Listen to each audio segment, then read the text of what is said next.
সবাইকে এরাম এরাম এটা কি এই কি এই কি হ্যাঁ ও তোর গ্যাস হয়েছে তার জন্য মামার বাড়িতে এসে অনেক খাওয়া খাইলাম কালকে গ্যাসে। কি কি খেলি? চিংড়ি মাছ, তারপরে কাঁঠাল, হ্যাঁ তারপরে আর কি ছিল সব ছোট মাছ, সব গ্যাস জাতীয় সব জিনিস গ্যাস খেয়েছি। তারপরে আবার রাত্রেবেলা ভাইয়ের হ্যাপি বার্থডে ছিল, তো সাদের লাউ।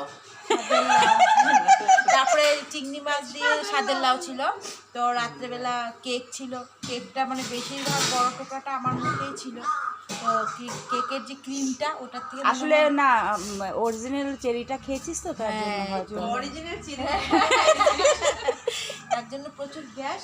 আর গ্যাসটা এখন বার করার পদ্ধতি একটু ঝাড়ুটারও মারলে ঠিক আছে ভালো করে চালিয়ে যাও চালিয়ে যাও না হাঁটুর লেগে চালিয়ে যাও। মাঝে মাঝে একটু ঢামঢুম করে